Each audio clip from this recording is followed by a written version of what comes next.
How are you doing, my dear? I'm very well. My guest today is Sharp.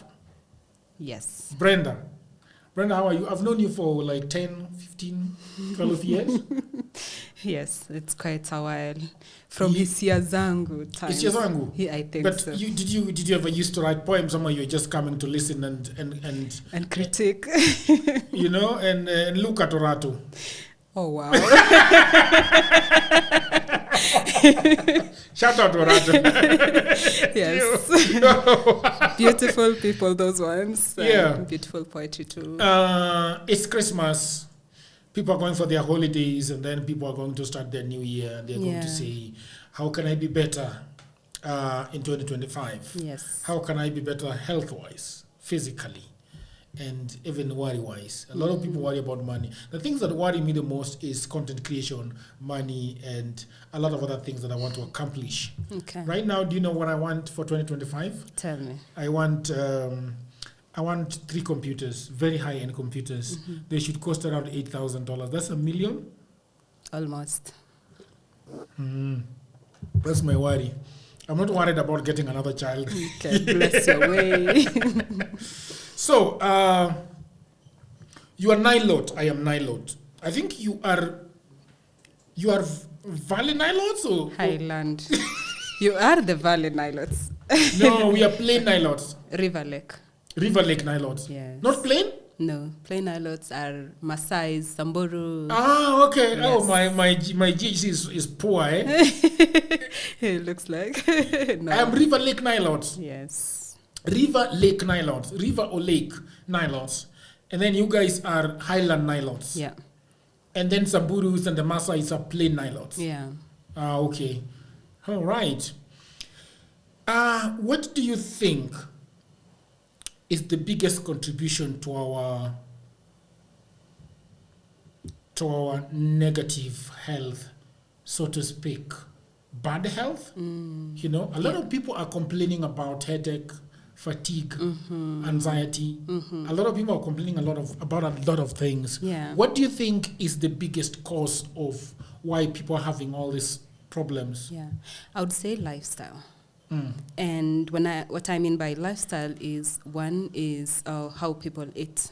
Now we eat quick fix processed food that is not very mindful about holistic body well-being.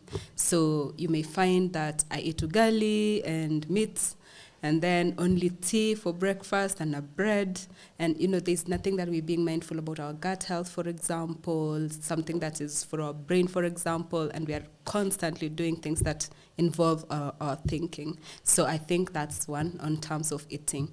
Again, on lifestyle is around movement, what we do. So if you look back there was a lot of things that involve, like growing up in the village. I would wake up in the morning, you have to go pluck tea, you have to go to the river to get water, you have to go fetch firewood. But here, I only go to the shower, turn on a tap, I turn on a gas and make food. So there's very little movement. And if I'm not intentional about exercising, what happens? And I'm eating, there's abundance of food. It's not the same way as it was some time back. And so if that's happening, we're having so much more, and it's not being processed enough to support our well-being. Yeah. So, I believe those. And how about our mental health? Because everybody's talking about mental. Today in the morning, you were talking about mental health. Yes. Everybody's talking about mental health. I think I'm today, right now, I think I'm mentally ill. What makes you say that? I think I have done so much during the year, and I feel like the brain needs a reset. I think I'm mentally ill. Okay. Is that a dramatic thing to say? No, I wouldn't say mentally ill, because I feel like when it comes to mentally ill, there's a diagnosis, there's like just certain functioning that is limited. Yeah. However, there's ways in which our brain needs that break. We're fatigued, for example, or tired, mentally fatigued, for example, or tired. That's, but that doesn't necessarily have to pass for illness. But when I'm having a stomach ache, I say I'm ill. And Okay. and when I'm having pain in my back, I say I'm ill. If I'm thinking I'm not okay upstairs, why can't I say I'm mentally ill? Okay.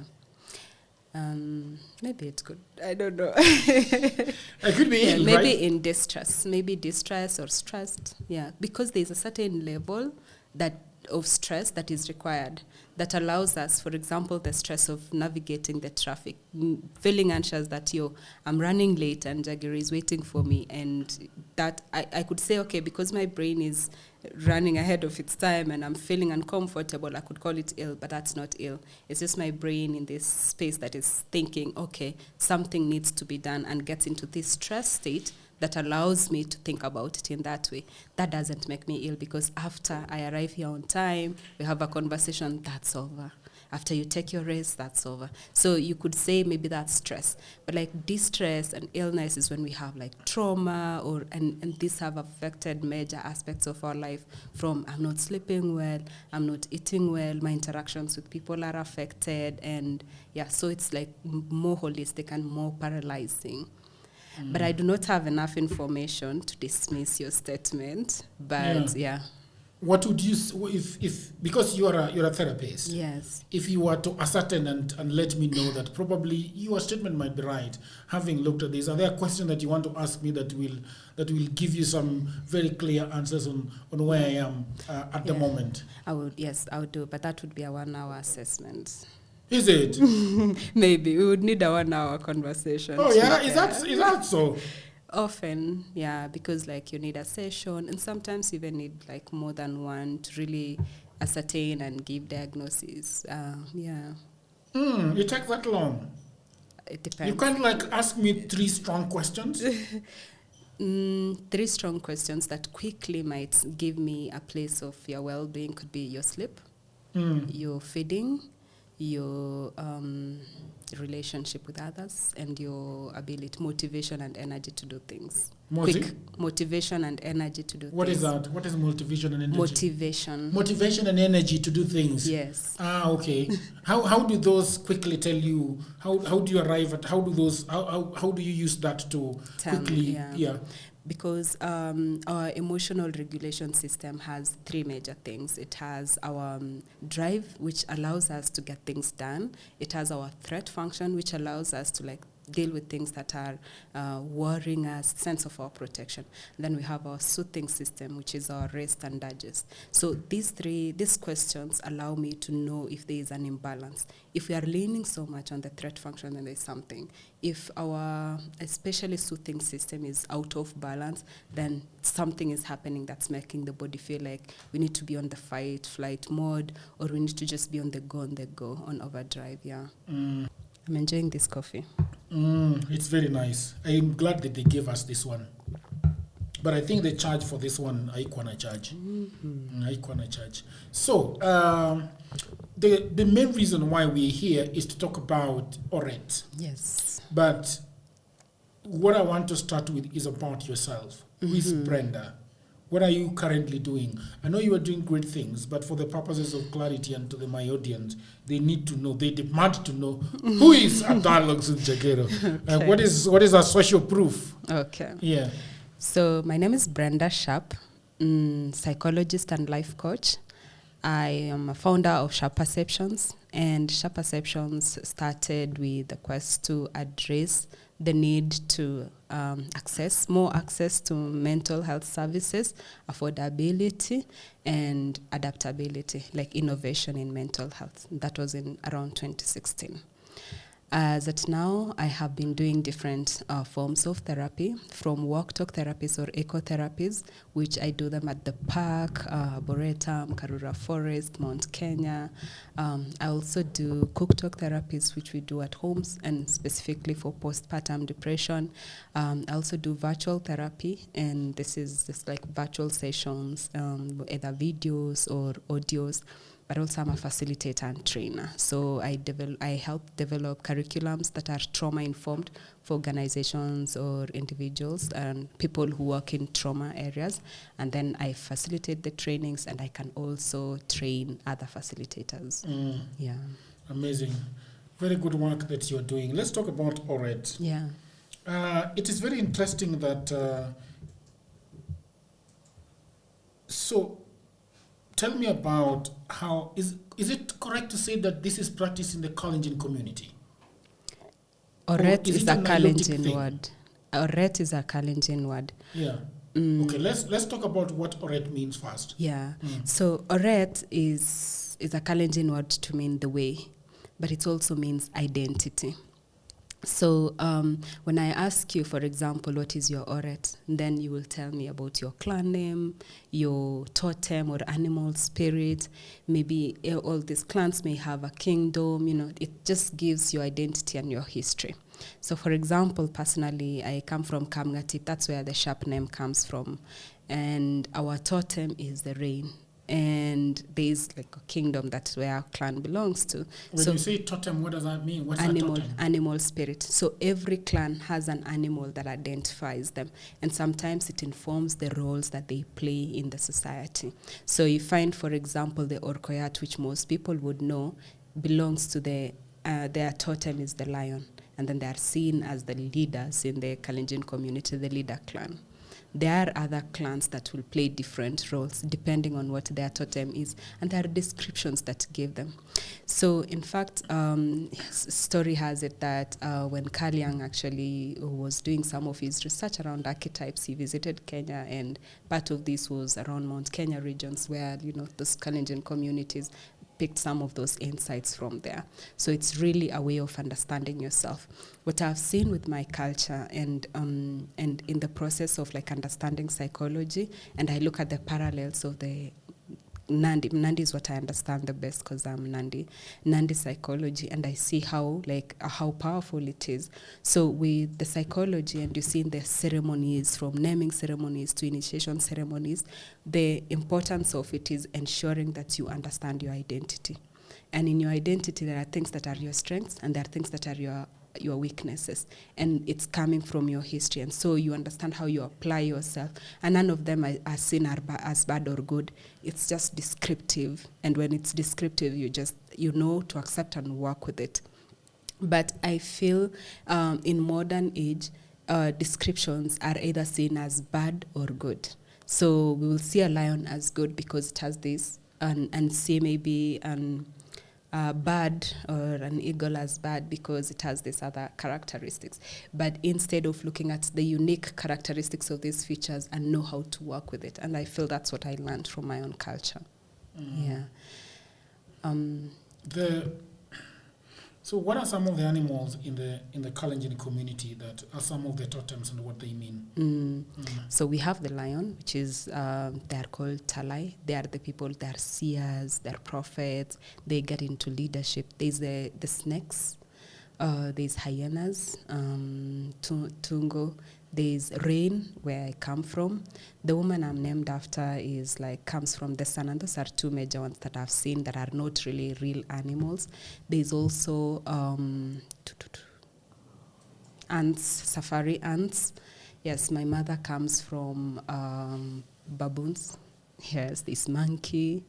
There's a bird, also an eagle. Yeah. So let's then talk about the tree. The tree, yes. Oret, the tree. Yeah. Or is there something that we've left out in as far as... Oret. Yes, Oret. Yeah. So we can go ahead, yeah? Oret itself inspired the name. The name is inspired from that process of the identity. Now, the program that we are running is based on narrative exposure therapy, which is a model in psychology that supports trauma healing. So the idea is when people have gone through difficult times, they mostly focus on problem stories.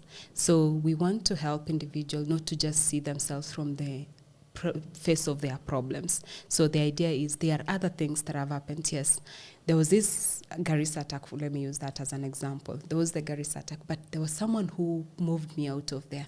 There was this person I talked to. There was this there are all these things that also happened that went well. There's my grandmother who took care of me when I was young. There's this my teacher who really supported me. And so there are all these other factors other than my problem story that may have impacted me. So the idea is to work with individuals to help them understand their narratives are diverse. It's not just the problem stories. And we are not dismissing the problem stories. We allow it, and we allow them to heal through it.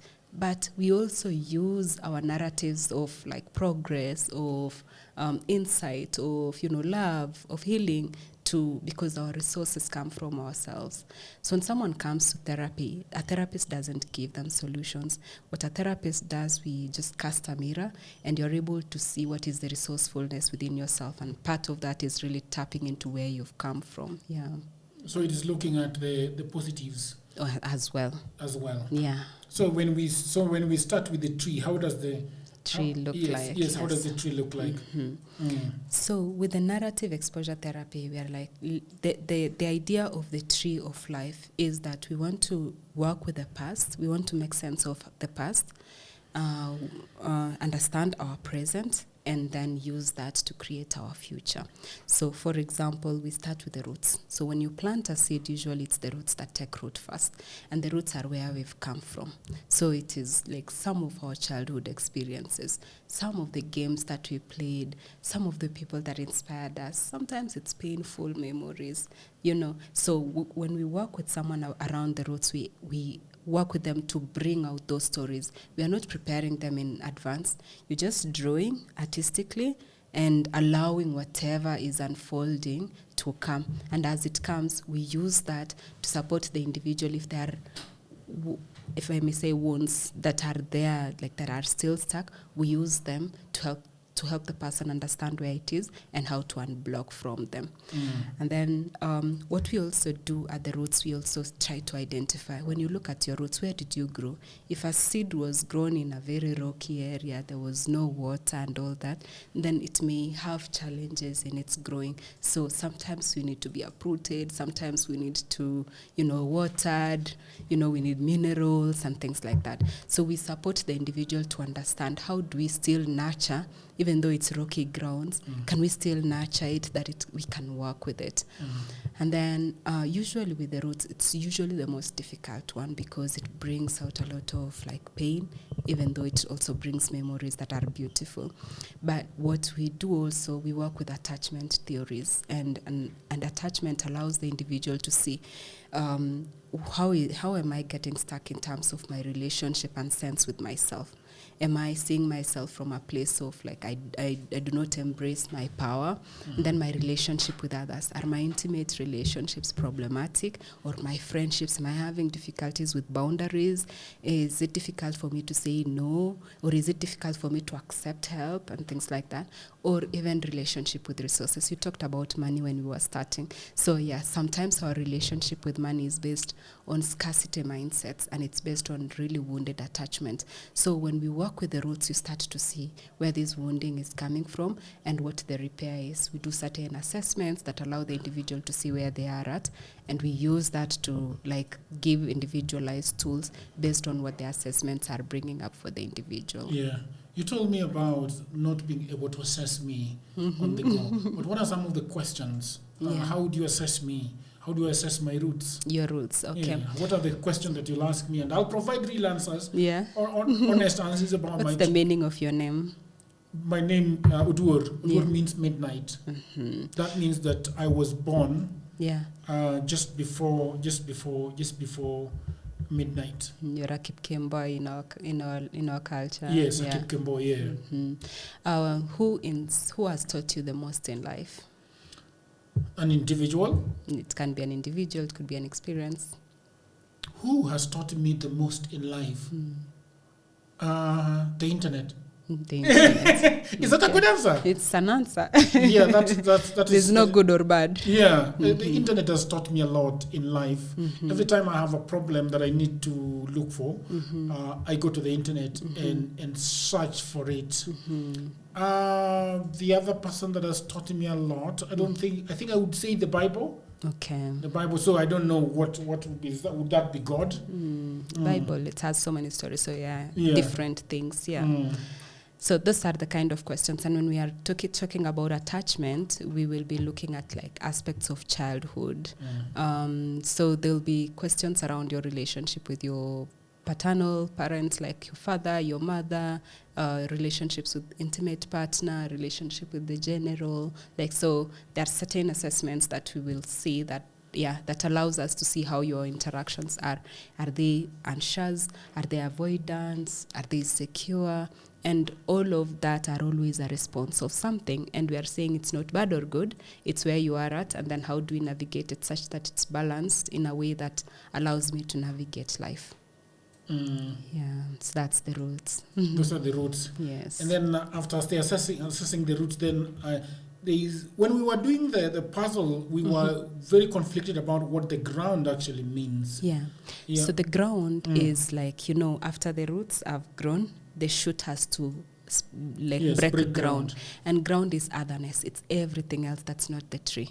So it's your social influences. That's why we were talking about the Nairobi environment, because we were talking about people in Nairobi. Can we use the puzzle to like reflect on the Nairobi influence? Yeah. So it's really the social influence from education system to the church, for example, to things that you watched growing up. So those are the kind of questions, games that you played, what was in your environment. And it is even very formative. It is very formative. You're still a child. Not necessarily. So it's both. It's both formative, what influenced you on the ground as a child, and in the here and now. Where do you live? What do you do every day? In fact, one of the exercises that we do is on the wheel of life, which is just looking at all aspects of your life, from finances to learning, to your community engagement, to relationship with family, to relationship with yourself. So it's all around like otherness, everything else that's not you, that influences you, because we are not just individuals, we are also social beings, and we live in communities. Yeah, we'll always still insist that you give me sample questions for the ground. For the ground. Yeah, like you did for the yes. For the roots. Yeah. Who did you maybe watch or listen to when you were a child that influenced you the most? Who did I watch? Yeah, who or what? BBC Radio. I listened to a lot of BBC Radio, and also when I was growing up, when I started watching TV, I was watching a lot of God TV, Benny Hinn. Okay. I read a lot of fiction stories from the US novelists. Yeah. Okay. Another thing is like, where did you go to for school? Did you go? Was there a church, or what was the social events that you did when you were young? So going to school, I went to school in the village. Sometimes with sandals, sometimes bare feet. You're earthing. I was earthing. I remember some of the things I remember when waking up are the sound of birds. Oh, beautiful. The sound of birds. There is a type of wind that has never left me. When I go home or when I go to specific places, I feel that wind. It's a kind of whipping wind, I sense it. Yeah, it hits your face, and it almost has a scent to it. Oh wow! Scent. Okay. Yes, it almost has a very watery scent to it. Wow. And when I was going to Olembo Boys, where I went for school, it gives you a little bit of, you see, when you are going to be late in school. It begins to be a little bit of a negative energy. But sometimes it's just a good energy when you're going to school and you are early and you're going to reach school in good time and you feel that wind, then it's a good wind. You see, but also when I feel it, I usually feel it when I go to mountainous regions. Yes. Like when I'm in Kericho, early in the morning in Kericho, or just places that are a bit hot, but hot places can be very cold in the morning. Yes. Yeah. So I feel that kind of thing. So each and every time I feel that wind, it teleports me back to my childhood. So that is what I remember about going to school. One of the things that I've always remained in my memory, when I was growing up, they were making the road from Katito to Kindo Bay. And there were huge caterpillar trucks that used to make that road. And we just used to go there and just stand there in awe of these big caterpillars, scooping large amounts of earth, ground earth, and throwing them about. And we were just like, this is amazing. Yeah. So those are the things that we used to watch. I remember we used to go and watch movies, some 10 kilometers away from home. Yeah. There was, I don't know if it was a government initiative of showing films in communities. Yeah. Kitambo sana. Yes. So I remember that. I especially remember this particular scene of a disabled man trying to fight with a chicken. That scene has never left me. Wow. So those are the things I remember about my childhood. Obviously, I remember us being in the, taking care of animals by River Nyando. Oh, wow. And I remember there was a particular rain. These days, I don't know why rain is like coming down like 90 degrees. From above. Yeah. Rain used to come like this. Yeah, you remember? I feel it still does. Like you can still see when I'm in Chepkonyuk, you can still see. But there is a rain that used to come like diagonal. I don't know, it's because of the wind. I don't know, something was like that. Maybe. So those are the memories that I have. Very, very deep memories. And that is the reason why I like going to my. Every time I'm having problems with my mental space, I always, the best place that heals me is my village. Wow. I go there for 3 days and I'm completely back to myself. Wow, awesome. Yeah. So we do this while drawing. We pick up things that you're seeing. And remember, like that first session on the roots is like 1 hour to 1.5 hours because there's a lot that we are getting out of there. Here on the ground, it's the same thing. And like, for example, there are certain things that you're already mentioning that would be important for us that we'll talk about. The winds, we'll have it somewhere there. Caterpillars and the play and movement of things, we have it somewhere there. Because these are pictures that are just automatically coming up in you. You didn't know you would talk about those caterpillars today, but there are images that quickly come to your mind as I ask the questions, and those are where we get the insights about ourselves. So we've drawn the ground, and our ground has different things, but there's also the part of the ground that's about the here now. What do you do in your social life? What do you do every day? Where do you live? What's around you? So we'll talk about also your here and now current environment, as we draw. But then we look at also what happens when we are not grounded. Like we said, when we are not rooted, we look into attachment. Then when we are not grounded, there are things that show. So maybe we struggle with toxic shame, because shame is an emotion that relates with others. We feel shame only in relation with others. So with toxic shame, we look at, okay, what are some of the things that have informed, and it will have come up from all these questions and the conversations that we are having. So, for example, we grow up and there's this comparison. Why are you not like these other children? This girl got an A and you got a B. What were you doing? A girl was beating you. Those kind of narratives that are being told to you over and over again, that we start to embody it, and we live in that sense of shame, and we become the shamers for ourselves. So we look at now like the narratives around shame in our upbringing and use that again to heal if there's like where we are stuck in those spaces. Yeah. Okay. Amazing. Then we go to the trunk. So now we are moving more and more into the here now. See, moving from the past, we look at a little bit about our past foundational years, then now look at the ground, which is now here, picking into the here now. The trunk is more the here and now. So it's like you as an individual, it's the individuality. Who are you? What are your strengths? What are your weaknesses? What are your values? What do people tell you about yourself? Those kind of questions, yeah. Yeah. Okay, thank you very much. I hope you're enjoying this podcast. Today, this podcast is brought by a sponsor of DWJ. Our sponsor is Titan Impex. It is a cargo company, a shipping company that is basically doing shipping from America to Kenya. So, I'm a lover of the Premier League, and I wanted somebody to bring for me a 75-inch QLED TV, and Titan Impact said, Jagero, we can do that for you and we can collaborate with you on DWJ. So I went to the website and registered my name, and I was given an address. And so if you just go to titanimpexshipping.com, you get to know who they are and where you can get them. You can register there. They are very honest people. They're very open, and they are always cost effective. And their customer focused teamwork is top notch. If you have something in the United States that you want brought to Kenya, Titan Impact is a great company.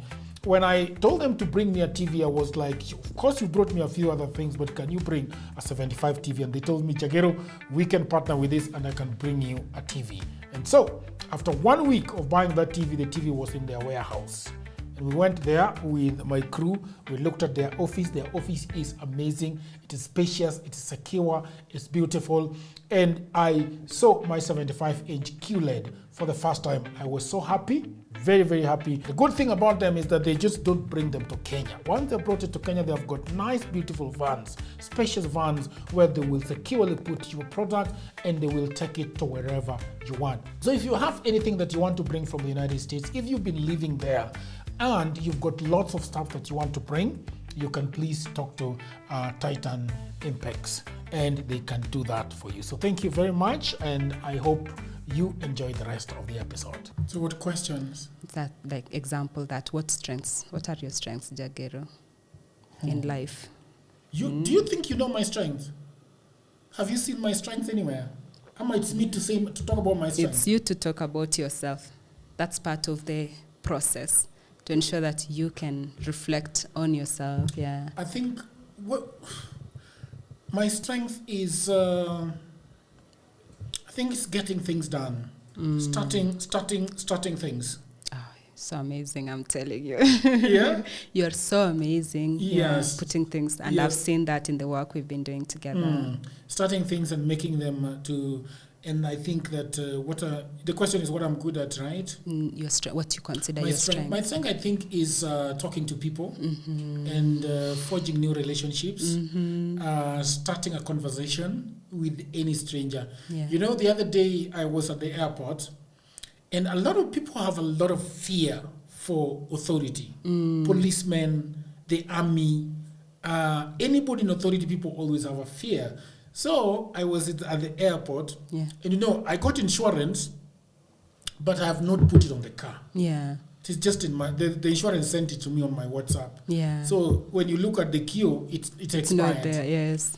So this policeman, we start laughing, and he tells me, Bwana, your insurance is done. The way the policeman. Then we get a rapport. I put my hands over his shoulder, and my sister is like, what? And we vibe, we make stories. I show him the photo. The photo of the insurance, and then we start talking about his work. Why I asked him, "Kwani we ulali bwana?" It was 11 at the airport at night. So this is where we eat. He was telling me that. So I think that is my strength of striking conversations. Yeah. Yeah. So within here, we look at also, like, sometimes we struggle with a sense of, like, individuation, separating ourselves from others. So if you're constantly trying to prove yourself through others, constantly thinking, did I do it right? Do you think I can, like, questioning self? Or sometimes you ask someone, what is your strength? And they're blank. I know my weaknesses. But strength, I can't think about anything. Maybe we talk about work, then we want to work with this person to be able to see themselves also in that light, as well as in the other light where there is weaknesses and how you navigate and work with yourself. So there are tools we will also share there, and these tools support you to, like, self-understand their personality tools. And it's not like an identity that now you have this personality assessment, it is who you are, but it helps us have a conversation to understand different ways in which people are. How do you make sure that you get to the bottom of somebody's health strength, what are questions that you ask them to make them come out and say, oh, so I've got some strength, I see. Yeah. So we've been working together from like now the childhood, like things that, So we would pick from something from that conversation. So because there are longer conversations, something in the process has come up that is allowing me to say, okay, when you were doing this kind of thing that you talked about in your ground, what was it that made you able to do it well? And then we pick from the words that they will say, so would you consider this your strength? And then, if they consider it their strength, then it gives them an avenue in which they see themselves outside of like the traditional narratives of strength has to look like this, or that maybe I do not have any strength. We also talk about what is limiting you from really seeing yourself in that light. If you're having this conversation in this moment, there must be something about you that allows you to be here now. What is that? So we could also delve into the things that are limiting them from seeing themselves, and that can help address, and that will eventually bring out those strengths. Yeah. Why is it important for a human being, for someone to establish their strengths and weaknesses? Yeah. How does it help you go about life? Yeah. They say awareness is halfway healing. When you know yourself, then you know where you can apply yourself and where you cannot. It allows you to know where to put your boundaries in, what to say yes to and what to say no to. And it allows you to set objectives. If I know that your strength is talking to anyone. So if you were to get into a business or get into a job, you're not going to do a job that involves you being closed down. You would easily more choose something that allows you to interact, because that's where you will shine the most. So it also prepares us for the branches too. Yeah. Then we move to the branches. It is branches and then what? And then fruits. And then flowers. Leaves first and then flowers. Let's talk about the branches then. Okay. So the branch. Don't remember to ask me questions about branches. I will. Yeah. So branches are about now the future. Now we start to understand my strengths. Okay, what I'm good at, what I have done even in the past that has, So then we look at what do I want to achieve.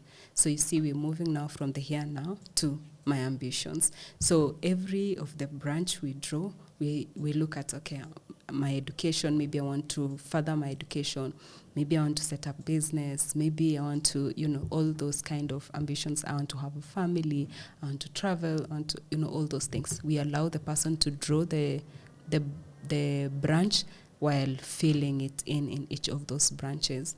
We use vision boards to support. So example of what are your hopes and aspirations for 2025? There are, I don't like calling myself a content creator. I like calling myself a storyteller and sharing stories of hope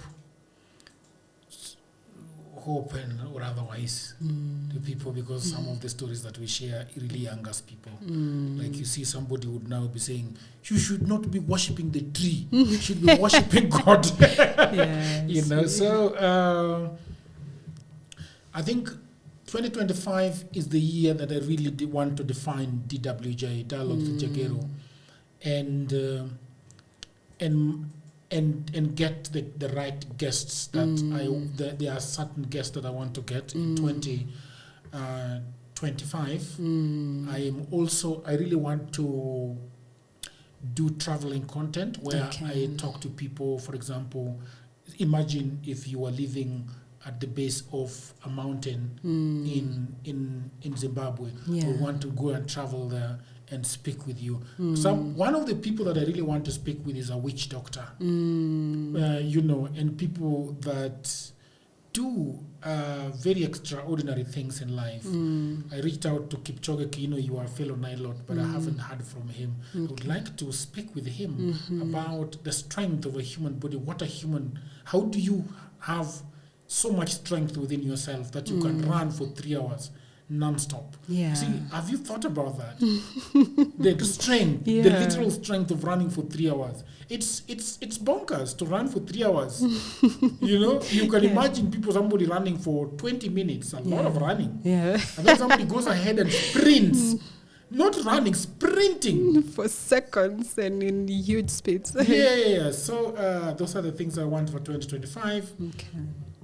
2025, I want to start working with companies to make great content. Making content is very expensive, and if you partner with the correct people, like now at the start of this interview, I said that this podcast is sponsored by Titan Express, a cargo business. In 2025, I want to, because for you to tell good stories, you need proper financial and resource backing. Yeah. And that is my prayer for 2025, that I will flex and say, we want to go to the top of Mount Kilimanjaro. Yeah. Do we have a helicopter to take us there and speak to somebody who has just gone to the peak and speak with him about what he feels after scaling that height? Exactly. Okay, wow. That's beautiful. So we will look into that story, and then we will ask something like, what would it look like to achieve that? How would it feel?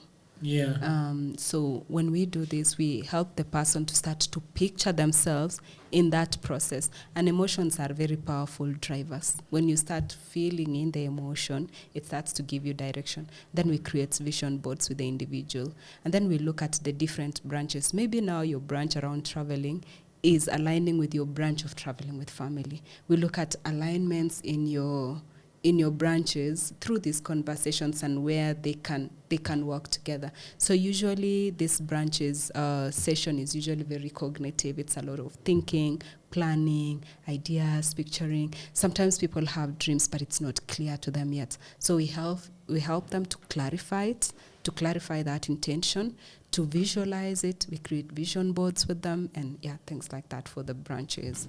It's usually sometimes it can take 2 sessions. Yeah. What should be on my vision board?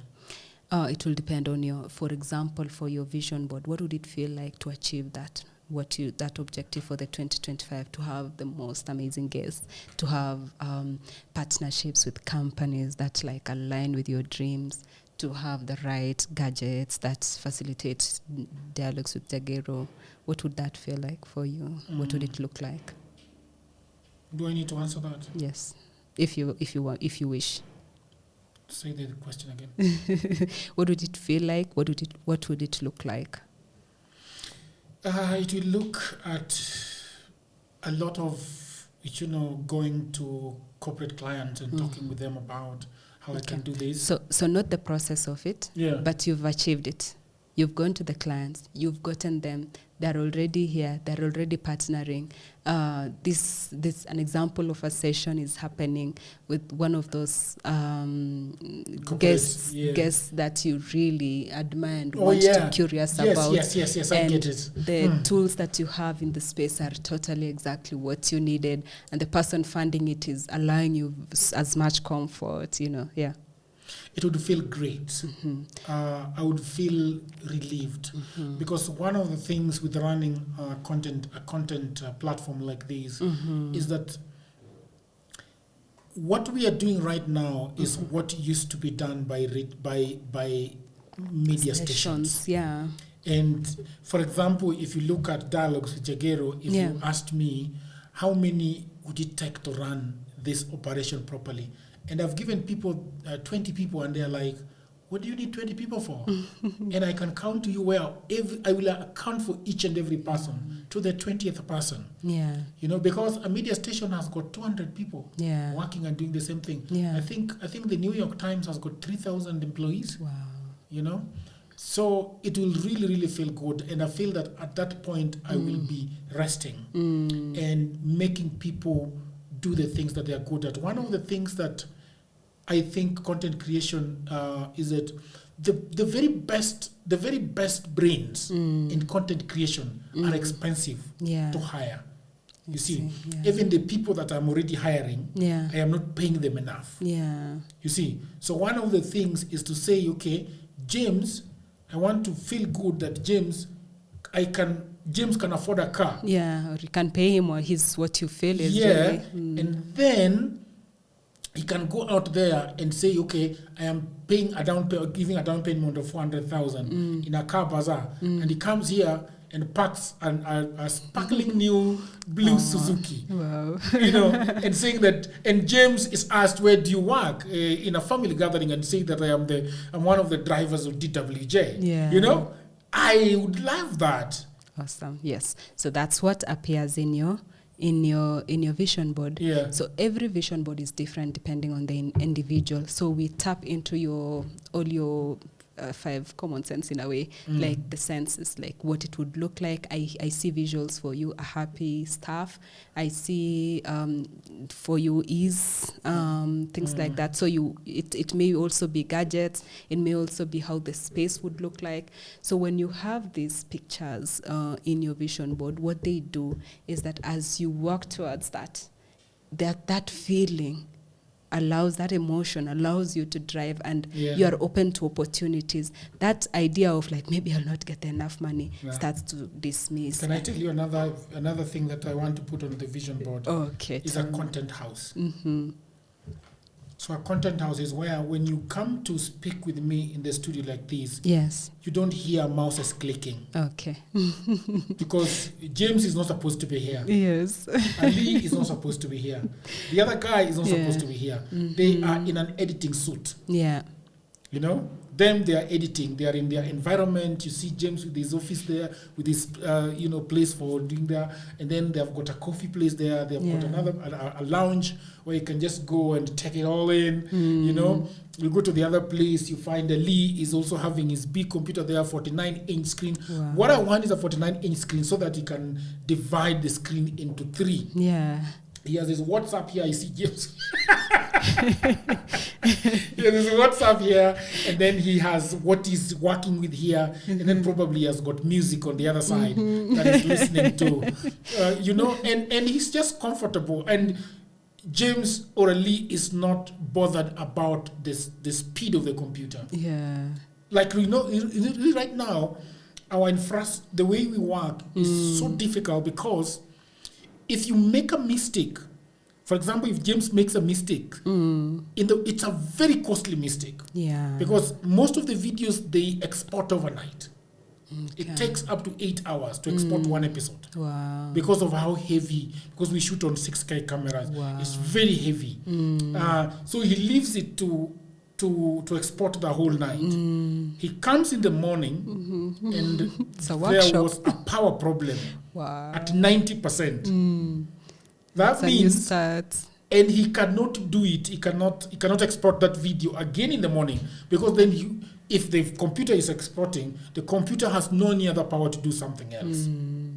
So he will have to wait until morning and then queue the 2 of them and hope that when he comes in the morning. So in my vision board, I want something that you start an export of a video of 1 hour, and in 45 minutes, it is done exporting. Wow. I don't know, how do you put that in a video, on a vision board? Sounds like speed. Whatever the image is for you, because you are the one who wants to be, like, because the vision board is something that you can see, and it reminds you, and it takes you to that part, that journey that you're going to. So the content house I was telling about is you have those guys there, and then you have a studio there, where you see right now I have I wouldn't call her a co-host, but I would say that she has got her own segment within DWJ. She's called Roberta Bobby.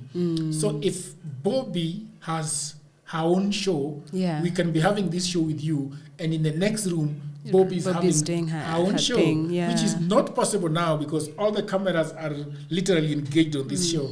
So the vision board is you have maybe 3 studios, where fitted with cameras. And fully fitted. Yes, and Bobby can have her show there, and I'm having my show here. And after our show, we meet and take breakfast and say, how was your show? The show was good. Wow. Yeah. So That's that beautiful. is the content as I'm looking at. And then different places, we can have another studio where we are just reviewing tech products, like reviewing this cup that you've been mesmerized with. Yes. I got a Safaricom, what is it called? Safaricom router. They have, I think right now Safaricom has got the best router in town with the best speeds at the best price range. So things like that. Yeah. Anyway, moving along. So there's something you're already doing there. So sometimes we work with the individual also who do not see, who feel like there's a bleak, especially if someone has gone through trauma, future feels so bleak. So we want to help them to see that future. Sometimes we ask them, what do you have? What can it work for you? So we are already building on what the trunk has given us, but we're also asking, like, what do you have? What can it do for you? So I'm hearing for you, for example, you already are utilizing and optimizing the resources that you have to do certain things, and that's what can build towards that big picture. So we support the individuals to see also starting points within the branches still. Yeah. And then we go to the leaves. Yeah. So each of those branches, for example, we look at your very well fully fitted content house, yes, and in that's a branch in itself, and maybe it has some tweaks within it, and then we ask ourselves, who are the people that you need? Because leaves are about people. They're about people that we may need, people that have inspired it. So maybe there's someone that inspired content for you, doing this job, this like kind of job for you. Maybe there's someone you watched and you loved what they did. Maybe there's a content house that you envision to look like. Yeah, so those are the kind of things that you look at. So yeah, when you're thinking about people that have influenced you. Thinking about leaves. Mm-hmm. So for specifically your branch, let's use the content house branch. Who are your leaves? Who are the people who help you get there? Who are the people who have inspired you to be here? Yes. There's a guy in the US called MKHD. Mm-hmm. He does tech reviews, and he's got very good cameras. He has a very good team that is very dedicated, and I believe that team is well loved, well nourished, and they are comfortable, because content creation is a very high level kind of art. Yeah. And you need people that are very stable. And what is the word? They do not have a lot of noise around them. And I think what brings a lot of noise is lack of essentials. That's true. Lack of, if an employee is going to be thinking about where am I getting transport, it's a very bad place to be as an employer. That's true. Is an employee is going to be thinking about where their next meal is coming from. And so when I look at MKHD and his people, they are very comfortable. If you look at the way they are goofing around in the office, how they are moving around, how they travel, it's very comfortable. So I really, really like that. The other day, I was watching a content creator in the UK, one of the biggest content creators in the UK, called Mr. Who is the Boss. He was actually moving from a content house that he used to have before, but now he was moving into a new one. And I think after 2 days, he's giving us what he has built. Now I've built Studio 1, I've built Studio 2, I've built the workspace. It's amazing. So those are the people that really inspire me. One of the things that is very different, and that's why I really, really struggle to try and emulate Kenyan content creators, because of the people that I really like their work are people that are very professional. They're like, we are doing content creation and we are doing content creation. If you look at our Kenyan content creators, they are sort of like following Akode. What is Akode doing? Putting up shows that are very difficult to do for a long time. Yeah. See, like, I don't want to give names. Yeah. But if you look at the way that they do in their content, they are sort of just low-hanging fruits. Yeah. You won't have them having this all kind of time. Difficult conversations. Yes. And sometimes these difficult conversations don't get a lot of likes. Yeah.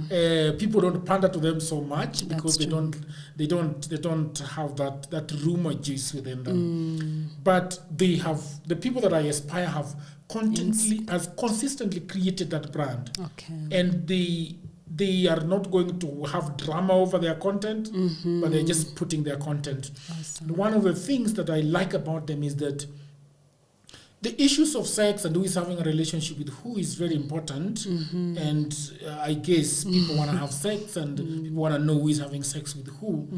But there is the other part of humanity, the mental illness. There is the other part of fertility problems. There is the other part of sicknesses. There's the other part of traveling. There are those parts. So those are the things, the people that I really enjoy their content. And I just want to be as professional as they have been, the professionalism behind it, because content creation is about creating infrastructure of, we are creating content, we are making a content strategy. We are saying that, like right now, what we are doing right now is content for January, because I don't want to work in January. I'll be home in the village for a very large part of January. So what we are doing now is creating content for January. So that is the kind of, and I see how they are doing it. I was reading a guy called Mr. Beast. He comes up with the title of the video, the description of the video, and the thumbnail of the video that he has not shot. So once the video comes, everything falls into place. But for us, sometimes in Kenya, we do the content first, then think about the title later. Oh, that's amazing. So those are your leaves. And sometimes also when we talk about leaves, they are fallen leaves, just like a tree. And so here we talk about maybe people who were on your journey, who may have inspired this, but they're no longer your friends, maybe they're no longer part of that journey. And sometimes it's lost, like people who died on the way, and we work with the individuals now to go through, like, if there is any grief around it, if there is any processing around it, and to draw from, when the leaves fall, they go back to the ground and they still form part of the manure. So how do we draw healing through those experiences of our losses on the way? So we see that in the drawing of the tree as we draw the tree. And then we go to the flowers. So flowers are gifts that we've received, acts of kindness that we've received. So I would ask questions such as,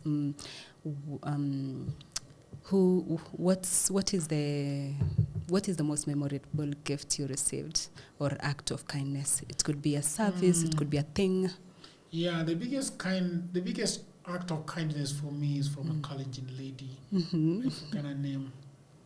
So when I came to Nairobi as an orphan, and then I got into school, mass communication and journalism that I was studying, and then my mother died 5 months into my college, and my father had died before that. So I was just alone in the city, and I was this Kalenjin lady was the head of department, mass communication.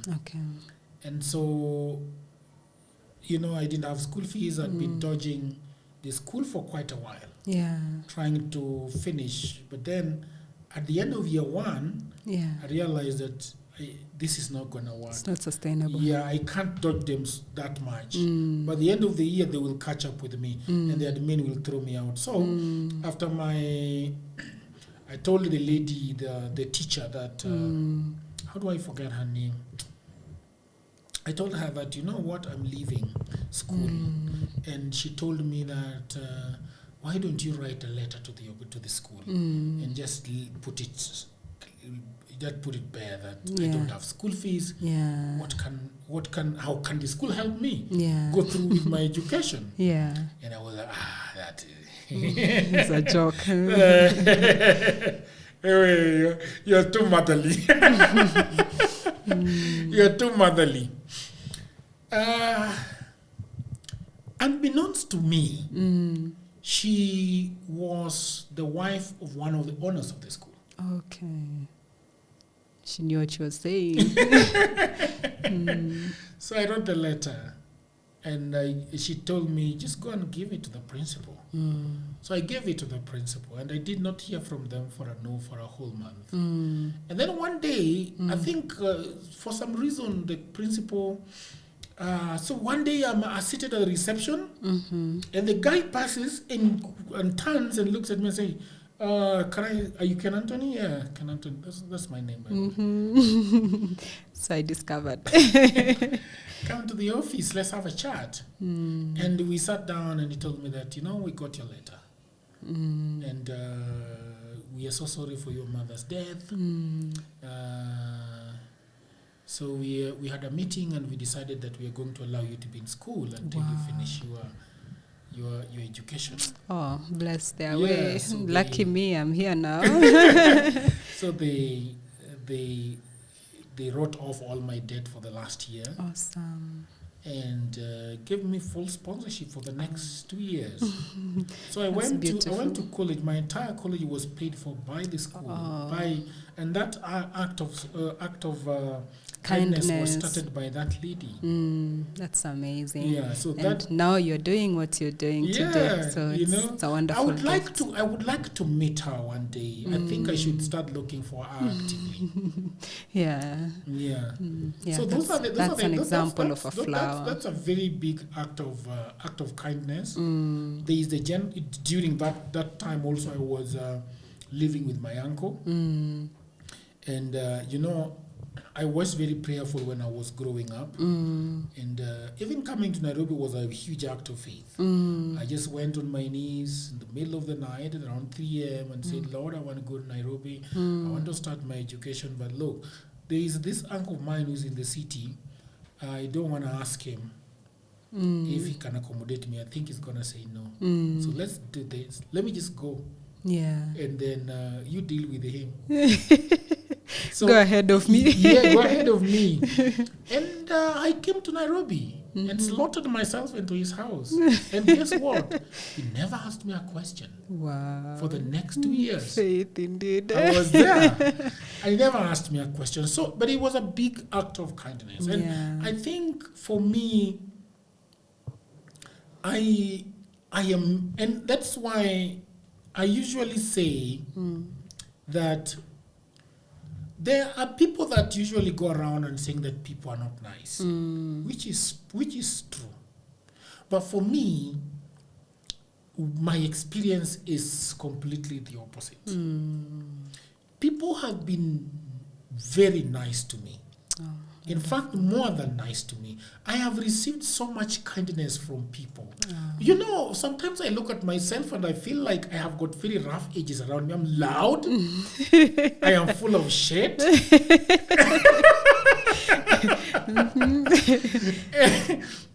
Some people are disgusted with my Yeah. But I am one guy that has received so much love from people. Everything that I have today, to my name, has been an act of kindness from people.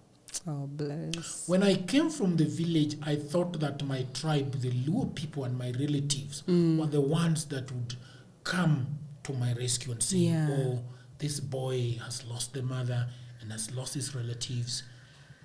And I came to this city and I did not receive any act of kindness from my relatives. But I got kindness from Kikuyus, from Kalenjins, from white men. People I do not. I remember my first camera was bought by a white woman.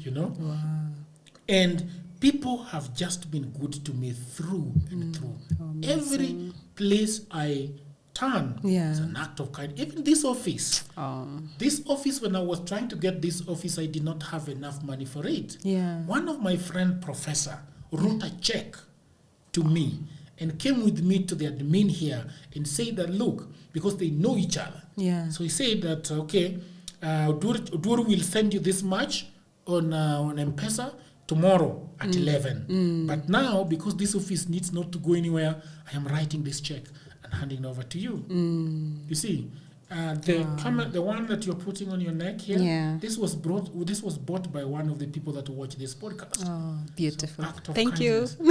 Act of kindness everywhere. I am one you guy have that beautiful flowers around you.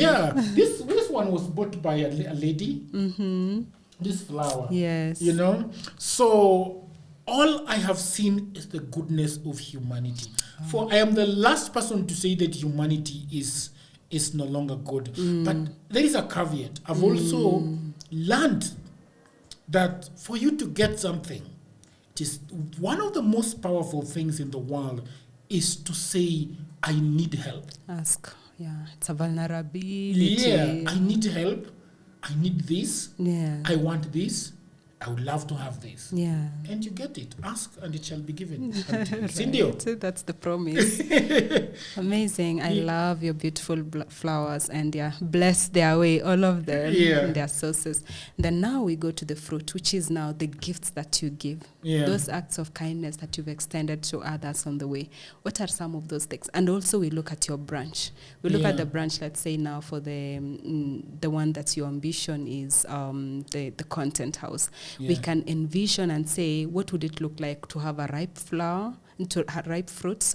and a green fruit. There's those, like you said, low hanging, and there's those that are already not yet. So we draw different fruits depending on where we are at on that branch, and we look at what are those things that you want to give to the world or already give to the world, or to people. So you can think about one act of kindness that was memorable to you, that you felt inspired and touched by, like when you gave it, it just gave you like ease and in your heart.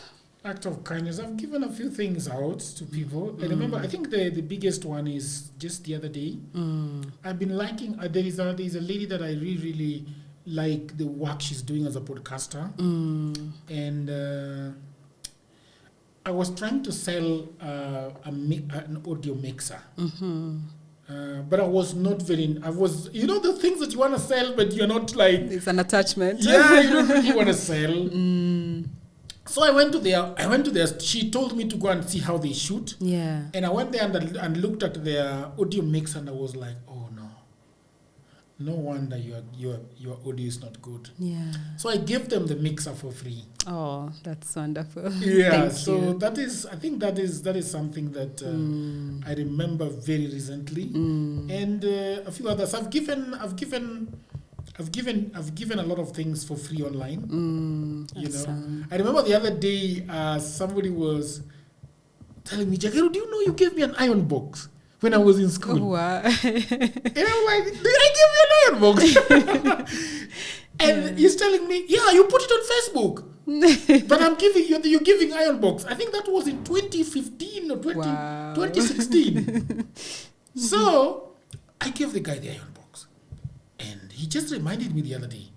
But then I went to his office. He has a large office. He's huge.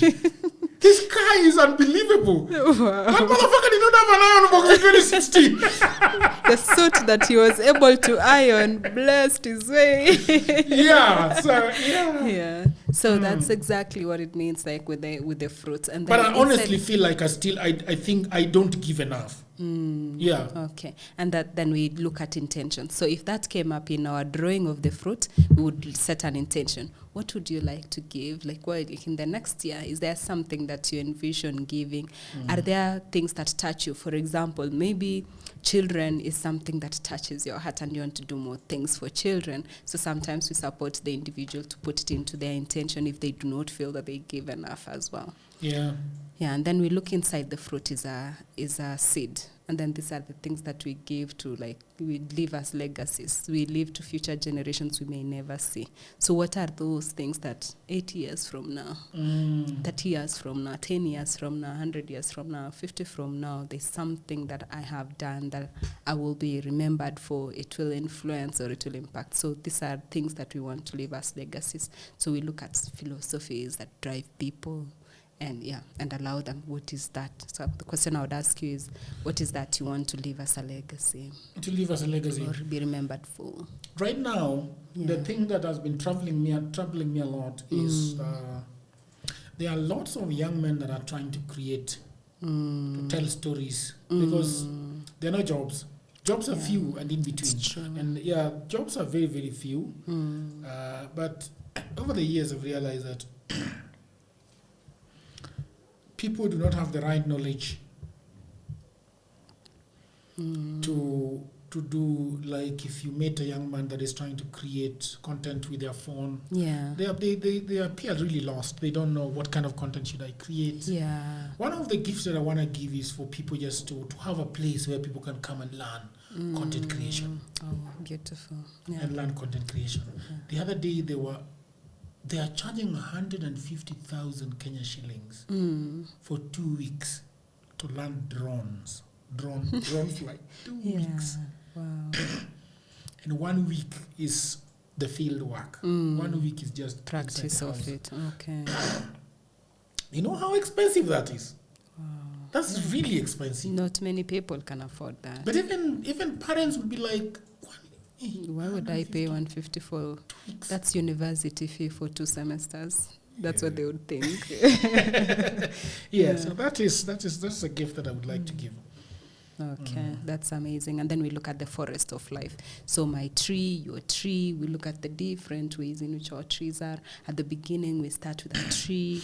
So we look at our differences, our similarities, and how do we withstand the storm together. So that forest of life is really more of community building. Yeah. Yeah. All right. So that's the whole journey of Oret. That's the whole journey. Yeah. And I think it took us about, how long it took us? 1 hour, 9 minutes. But now I want you to tell me about your company, Oret, and because I think that a lot of people will be asking, how do I get in touch with you to take me through the way? Yeah. Yeah. So what we are doing is we are because we've tested this over and over and rebuilt it, and even done validation with professionals. So what we are doing is we want to really, really increase reach and access. And we have this platform, Oret.app. What it will do is that it will provide avenue in which someone can self-tech.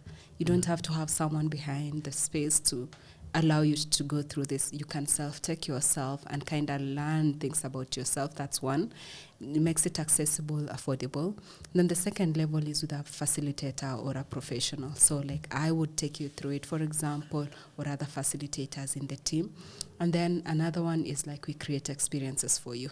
So for example, if we're working with you, we could go to the village to establish your roots and really create experiences around that are therapeutic and empowering at the same time. And then we look at also, most people provide help, but they do not have tools and they do not know how to support. So we provide also skills as a facilitator so that you can go through the process, and then using your experiences and other knowledge that are unique to you, you can facilitate in the spaces that you already facilitate. So that's what Oret.app will really be providing. Yeah. We'll be launching it while also I'll be celebrating 10 years of being in practice. I'm so grateful. Yeah. And once we launch it, January is when now the first cohort will be going for the groups, and for the individuals it will be an ongoing sign-up. Okay. Yeah. Great. How do they reach you? My Brenda Shart, but you can email me at sharperceptions.com or at talktosharp@gmail.com. Yes. I hope the audience have heard that. They are always asking, how do we reach her? Please watch the video to the end. Yes. And then we can also put them in the description below. All right. So thank you very much, people of the internet. That was Brenda Shart. What is your calendar name? Jeb Korir. Meaning what? Born towards morning around 4 a.m. Beautiful. When the wind is whipping the face. Yeah. Beautiful. All right. Thank you very much. This episode is sponsored by Titan Impress cargo company. You can bring things from the US, from Europe, from everywhere around the world. And until another episode, bye for now. Happy and how do you say it? Merry Christmas and a Happy New Year. Yes. Yeah.